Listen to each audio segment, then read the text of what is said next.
नमस्कार दोस्तों, आपका स्वागत है गणित के गुरुजी यूट्यूब एजुकेशनल चैनल पर। आज के वीडियो में हम एक महत्वपूर्ण बुक के बारे में बात करेंगे जो कि इस पीढ़ी की रेलवे सामान्य विज्ञान की बुक है। इस बुक में 31 वर्षों का हल प्रश्न पत्र सहित दिया गया है। यह बुक रेलवे परीक्षाओं के लिए बहुत ही महत्वपूर्ण है। दोस्तों, इस बुक में 1992 से 2024 तक के रेलवे परीक्षाओं में पूछे जाने वाले सभी प्रश्नों का संग्रह है। इस बुक में 1428 सेट्स हैं। इस बुक में आरआरसी ग्रुप डी 2022 के प्रश्न भी सम्मिलित हैं। यह बुक 970 हल प्रश्न पत्र, 90 विषय, 303 मॉडल सेट्स, 65 टेस्ट पेपर का संग्रह है।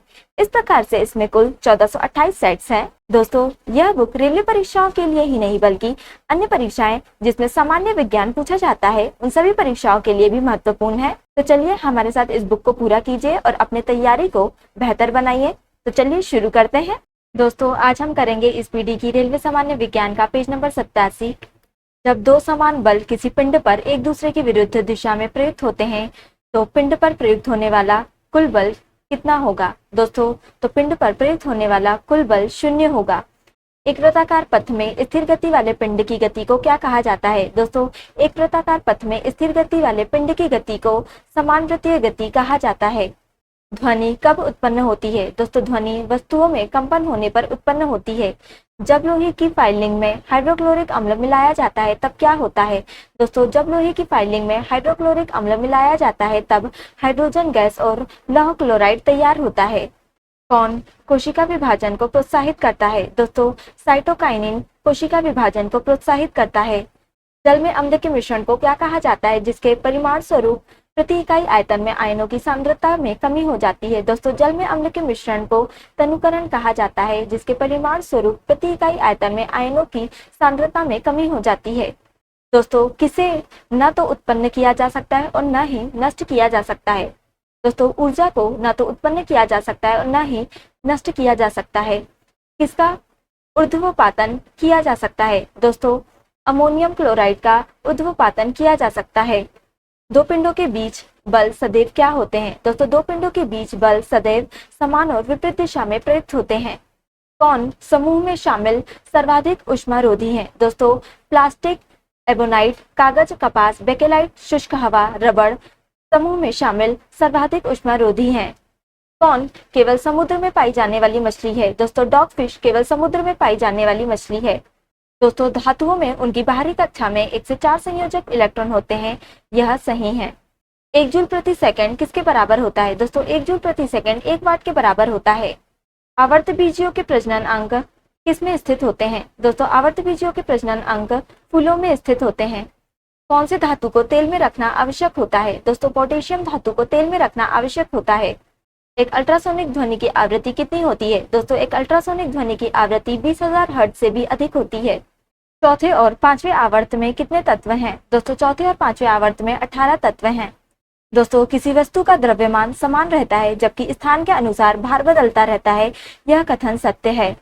आरआरबी ग्रुप डी परीक्षा 22/10/2018 फर्स्ट शिफ्ट सार्वत्रिक गुरुत्वाकर्षण नियतांक जी की खोज किसने की थी? दोस्तों, सार्वत्रिक गुरुत्वाकर्षण नियतांक जी की खोज हेनरी कैवेंडिश ने की थी। दोस्तों, राइजोइड पौधों की सहायता से अधः स्तर से जुड़ जाते हैं। सोडियम को किस में संग्रहित किया जाता है? दोस्तों, सोडियम को मिट्टी के तेल में संग्रहित किया जाता है। किसी यौगिक की सबसे छोटी संभव इकाई को क्या कहा जाता है? दोस्तों, किसी यौगिक की सबसे छोटी संभव इकाई को अणु कहा जाता है। गुरुत्वाकर्षण द्वारा किया गया कार्य किस पर निर्भर करता है? दोस्तों, गुरुत्वाकर्षण द्वारा किया गया कार्य वस्तु की आरंभिक और अंतिम अवस्थाओं की ऊर्ध्वाधर ऊंचाइयों के अंतर पर निर्भर करता है। जब पौधे के भाग की वृद्धि या गति प्रकाश की अनुपस्थिति में होती है तो इस प्रक्रिया को क्या कहा जाता है? दोस्तों, इस प्रक्रिया को ऋणात्मक प्रकाशानुवर्तन कहा जाता है। आप आधुनिक आवर्त सारणी में इलेक्ट्रॉनिक विन्यास 283 वाले तत्व कहाँ पाएंगे? दोस्तों, आधुनिक आवर्त सारणी में इलेक्ट्रॉनिक विन्यास 283 वाले तत्व तीसरे आवर्त में पाएंगे। किन तत्वों की विशेषताओं से संबंधित आवर्ती विशेषता नहीं है? दोस्तों, न्यूट्रॉन प्रोटॉन अनुपात तत्वों की विशेषताओं से संबंधित आवर्ती विशेषता नहीं है। समय के साथ किसी वस्तु का वेग दिखाने वाले ग्राफ को क्या कहा जाता है? दोस्तों, समय के साथ किसी वस्तु का वेग दिखाने वाले ग्राफ को वेग समय ग्राफ कहा जाता है। किसी मिश्र धातु की एक धातु यदि मरकरी है तो वह धातु क्या कहलाएगी? दोस्तों, वह धातु अमलगम कहलाएगी। कोयले और पेट्रोलियम के दहन से किन ऑक्साइड का निर्माण होता है? दोस्तों कोयले और पेट्रोलियम के दहन से नाइट्रोजन और सल्फर ऑक्साइड का निर्माण होता है। CO2 के 10 मोल्स का द्रव्यमान कितना होता है? दोस्तों CO2 के 10 मोल्स का द्रव्यमान 440 होता है। शक्ति की SI इकाई क्या है? दोस्तों शक्ति की SI इकाई वाट है। लोहे की कील का घनत्व पानी के घनत्व से कितना होता है? दोस्तों लोहे की कील का घनत्व पानी के घनत्व से अधिक होता है। किस अंडक का एक भाग नहीं है? दोस्तों पुंकेसर अंडक का एक भाग नहीं है। मानवों में युग्मक कौन से गुणसूत्र का वाहक होता है? दोस्तों या तो X या तो Y गुणसूत्र का वाहक होता है। RRB ग्रुप डी परीक्षा 22/10/2018 सेकंड शिफ्ट। 5वें आवर्त में अतिधात्विक तत्व कौन सा है? दोस्तों 5वें आवर्त में अतिधात्विक तत्व रुबिडियम है। Pb + CuCl2 PbCl2 + Cu दी गई समीकरण किस अभिक्रिया का उदाहरण है? दोस्तों यह विस्थापन अभिक्रिया का एक उदाहरण है। मेंडलीव आवधिक सारणी में खोजे न गए तत्वों के लिए अंतराल छोड़ा गया था। कौन से तत्व को बाद में आवर्त सारणी में एक स्थान प्राप्त हुआ? दोस्तों जर्मेनियम को बाद में आवर्त सारणी में एक स्थान प्राप्त हुआ। सहसंयोजित बॉन्डेड अणुओं में निम्न गलनांक और क्वथनांक बिंदु क्यों होता है? दोस्तों सहसंयोजित बॉन्डेड अणुओं में निम्न गलनांक और क्वथनांक बिंदु होता है क्योंकि इंटरमोल्यूलर बल कमजोर होते हैं। जब किसी पिंड को विषुवत रेखा से उत्तर और दक्षिण ध्रुवों पर ले जाया जाता है तो उसका भार क्या होता है? दोस्तों जब किसी पिंड को विषुवत रेखा से उत्तर और दक्षिण ध्रुवों पर ले जाया जाता है तो उसका भार बढ़ जाता है। सापेक्ष घनत्व किसके बराबर है? दोस्तों सापेक्ष घनत्व पदार्थ का घनत्व पानी का घनत्व के बराबर है। सोडियम सल्फेट का रासायनिक सूत्र क्या है? दोस्तों सोडियम सल्फेट का रासायनिक सूत्र Na2SO4 है।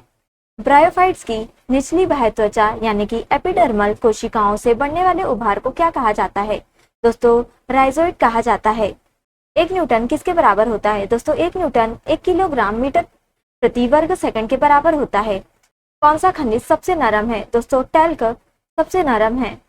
वास डिफरेंस किससे आने वाली ट्यूब के साथ एकजुट होता है ताकि मूत्र मार्ग नामक एक आम मार्ग बन सके? दोस्तों वास डिफरेंस मूत्राशय से आने वाली ट्यूब के साथ एकजुट होता है ताकि मूत्र मार्ग यानी कि यूरेथ्रा नामक एक आम मार्ग बन सके। कौन सा एक संयोजी उत्तक है? दोस्तों टेंडन एवं लिगामेंट संयोजी उत्तक है। दोस्तों आज के लिए इतना ही। अगर आपने हमारे चैनल को अभी तक सब्सक्राइब नहीं किया है तो इसे सब्सक्राइब कर लें ताकि आप हमारे आने वाले वीडियो से अप टू डेट रहें। अगर आपको ये वीडियो पसंद आई हो तो इसे लाइक करें और अपने दोस्तों के साथ शेयर करें। अगर आप इन प्रश्नों की PDF चाहते हैं तो आप हमारे टेलीग्राम चैनल को ज्वाइन कर सकते हैं। टेलीग्राम चैनल की लिंक आपको डिस्क्रिप्शन में मिल जाएगी। अब हम आपसे अगले वीडियो में मिलेंगे, तब तक के लिए धन्यवाद।